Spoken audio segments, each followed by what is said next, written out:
unha manchea de contos.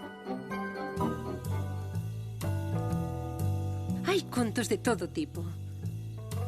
De bruxas e princesas, contos de medo, de Nadal, contos fantásticos e de amor, e contos nos que saen todos os animais que habitan a terra. Pero cando alguén pregunta cal é o conto máis famoso do mundo, a resposta sempre é a mesma. O conto da carapuchiña vermella.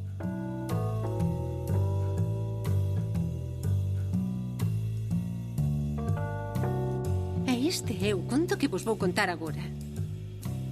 Carapuchiña vermella. Houve unha vez unha nena coñecida por todos como Carapuchiña vermella. Un día, súa nai pediulle que lle levase unha cesta cuns pastéis e un bote de mel á súa avoa, que vivía soa ao outro lado do bosque. Vai e non te entreteñas polo camiño, Carapuchiña, e tampouco fales con extraños, que xa sabes que o bosque é un lugar moi perigoso, advertiulle a nai. Carapuchiña vermella colleu a cesta e entrou no bosque dando saltiños e cantando unha canción.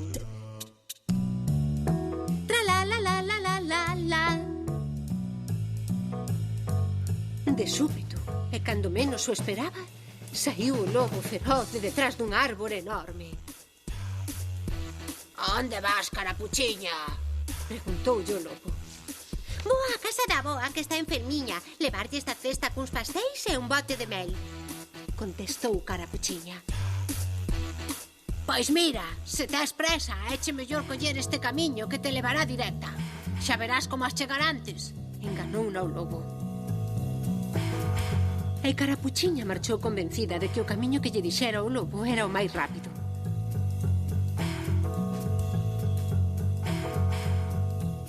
Cando a perdeu de vista, o lobo colleu un atallo que coñecía e chegou de seguida á casa da avoa.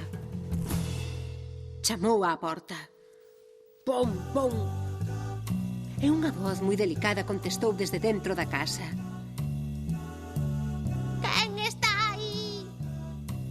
Avoa, son Carapuchiña vermella e traioche pasteliños e un bote de mel, contestou o lobo finxindo que era Carapuchiña. Pasa, filla, pasa, que a porta está aberta. O lobo entrou na casa, abalanzouse sobre a vela e tragouna sen mastigar. Despois meteuse na cama e agardou que chegase a inocente da Carapuchiña vermella. Ao cabo dun pouco, Carapuchiña chamaba á porta. Pom, pom.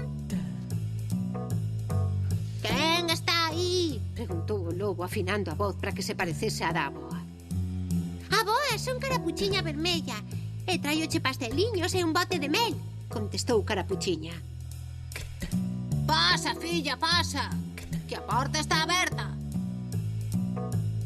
Carapuchiña vermella entrou na casa e achegouse á cama, onde a esperaba o lobo tapado ao tofociño coas sabas. Pero Carapuchiña quedou mirando para ela como se non a recoñecese. E de repente dixo: Avoa, que orellas máis grandes tes? Son para oírte mellor. Avoa, que ollos máis grandes tes?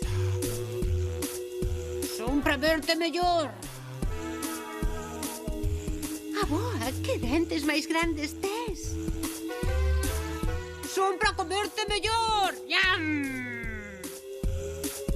E dicindo estas palabras, o lobo lanzouse sobre Carapuchiña vermella e papouna dun bocado.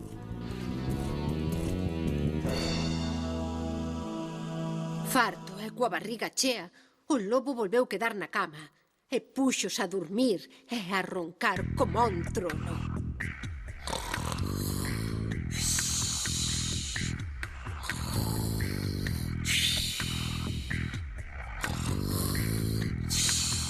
Roncaba tan forte que un cazador que pasaba por ali cerca oíu os ronquidos e extrañouse de que a doce avoa que vivía naquela casiña puidese facer aquel ruído. Así, pois, decidiu entrar.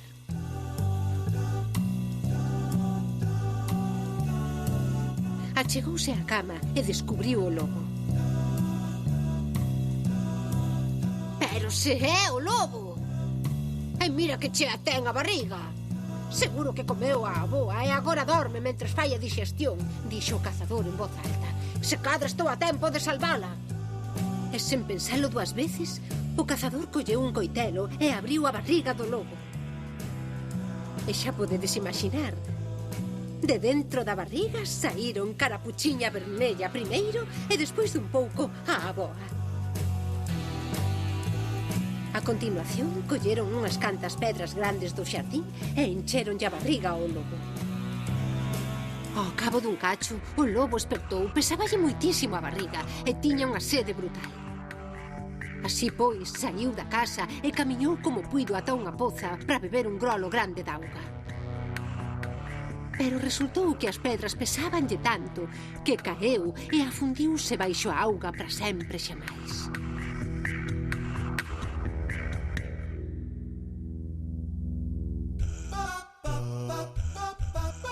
Despois daquel susto, Carapuchiña Vermella prometeulles aos pais e á avoa que ata que fose maior non volvería a falar con extraños. E que sempre, sempre atravesaría o bosque ás carreiras, na bicicleta e sen entreterse nin para coller flores.